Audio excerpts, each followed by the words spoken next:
Greetings, petrolheads. Welcome back to Automation, the car company tycoon game. So, last time we saw the SL7, and you know, later in that year, later in 2000, we would also introduce a coupe version because it only makes sense, right? So obviously, apart from there only being two doors, this is exactly the same as the saloon. So same engines, same fixtures, same suspension, everything, just two less doors. Okay. But in 2002, because the SUV has recently been kind of a big success for us, we decided to make another one. First of all, I have to say that the front end is gonna look a little bit strange because it's pretty hard to make that grille work on this kind of body, but I tried my best. So here it is. It looks friendly, but also kind of like a clown car. It's not my best effort ever, probably, but like, you know, it fits the theme, and it kind of, I don't know, it, even if it isn't the prettiest car, you know, some people would probably buy it regardless, because it is pretty much the only alternative you can get to a Range Rover at the time in 2002. Remember that there's no like there's no BMW X5 yet, there's no Audi Q5, there's no, you know, yada yada yada, all the 50,000 different SUVs that you can choose between now didn't really exist back then, or at least 90% of them didn't exist back then. Some of them did, but yeah, as far as Range Rover competitors go, this is pretty much the only one you can really compare to it, because it's not just quick on the road. 7.3 seconds on the 0 to 100 kilometers an hour sprint in the base version, which is the 535T, is actually quite solid already. So this has a new inline 6, a new generation of the inline 6, which is made from aluminum or silicon, because again, Athena has been bought by AMW. AMW, like, look at it this way: if AMW were like Mercedes and that they offer premium cars in many segments, then Athena is like Maybach, you know, offering just one step offering luxury one step above what Mercedes does, you know, they're more exclusive, they're more expensive, of course. They're higher quality, even higher quality, you could say. And yeah, more expensive, more powerful in most cases, and more prestigious overall. Okay, so that's the idea. So this is a 3.5 liter turbocharged inline 6 engine. You can see that we have a lot of low RPM torque already, available from basically 2000 RPM onwards, and the power climbs pretty gradually because the torque curve is nice and smooth. We do have a little bit of a peak at just about 3000 RPM, but overall the torque curve is certainly not that bad. Economy is also at 27.68%, which is due to the fact that fuel mixture is now leaner than it used to be in the past. 14.8 to 1. Usually we were using like 14.0 to 1, and that already makes a pretty big difference. So 260 horsepower in the base version, 11.66 liters per 100 kilometers. Very low emissions, and oh, I didn't even go over the chassis yet. We have a monocoque this time. AHS steel on the material and aluminum panels. McPherson's front multi-link rear, just the same recipe that we used on the UL3 and 4. And we have obviously permanent four-wheel drive. And we have a manual locker for better off-roading. Off-road is 50.6 and that's on road tires.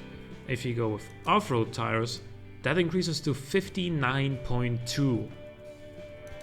So that's really a value where you can say, okay, that car is pretty much as good as a Range Rover off-road. And that's quite an achievement, I think.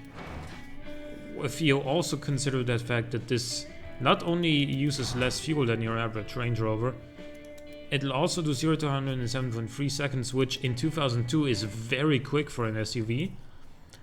And there's a faster version as well. With a 5.5 liter V8, a detuned one from what you get in the SL and CL7. It is down on power, it has 325 horsepower, has a very flat torque curve, has lower cam profile. It runs on 15.0 to 1 fuel mixture and has better economy rating than before. 13.4 liters per 100 kilometers. That's pretty much exactly as much as the UL4 used. However, that car had 25 less horsepower and it weighed about 100 kilograms less. So yeah, this is also making less emissions than the UL4. So overall, I think in that regard we improved quite significantly, and you know, we're moving along with the times nicely. And also this does 0 to 100 in 6.2 seconds.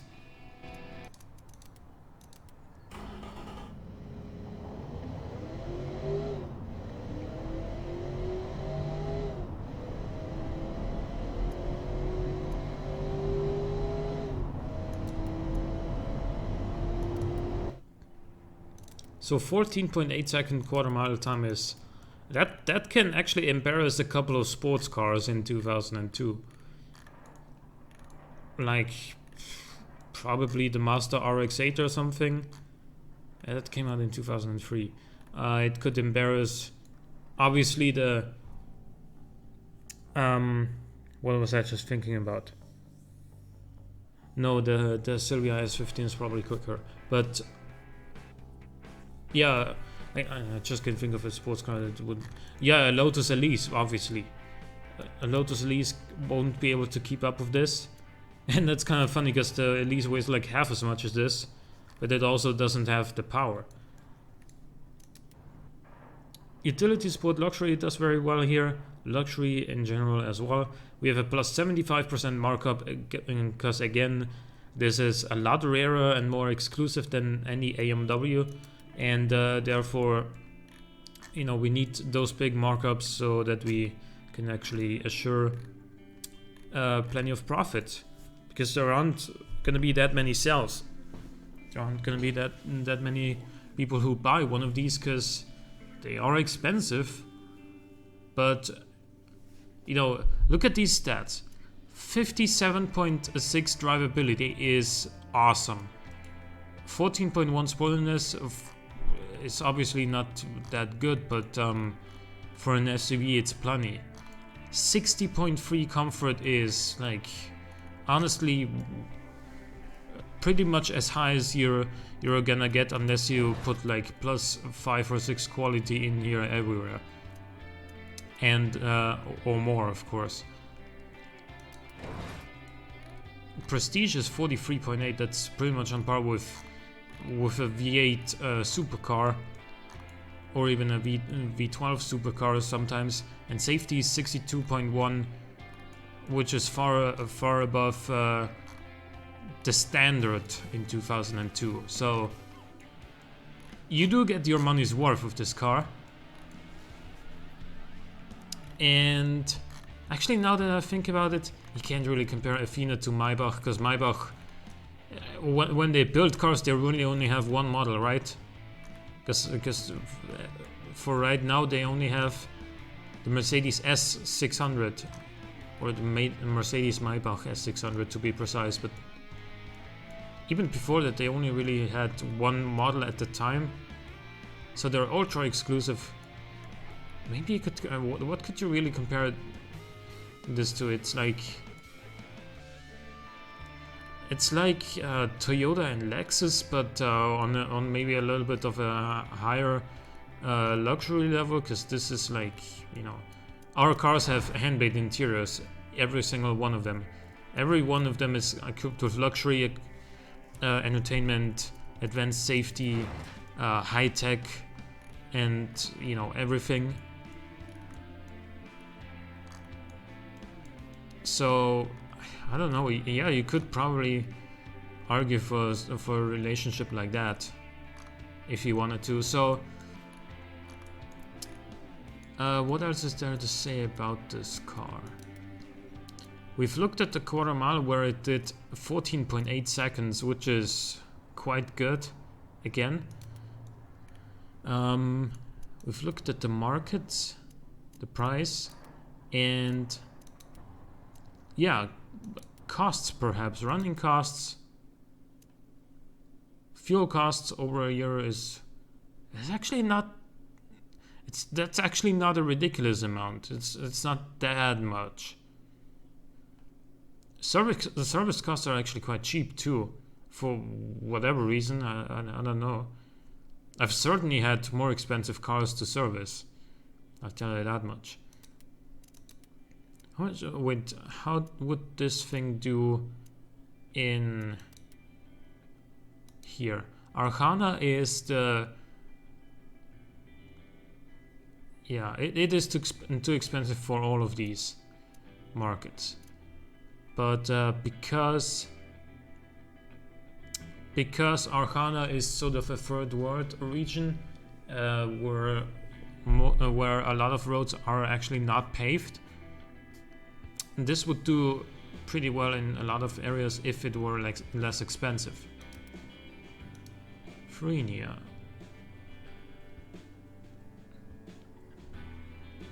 Yeah, here it does really well too. And then in Gasmia, which is the standard market, we've already seen it. Oh, one thing I didn't mention about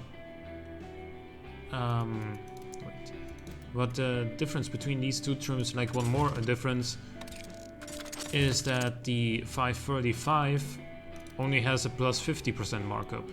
So this one is yours for less than $55,000. Well, I mean, you could do worse for that price, honestly. I think. Let me know what you think. Hope you guys enjoyed this episode of Automation. Leave a like or a comment if you did. Thank you for watching. I'll see you next time.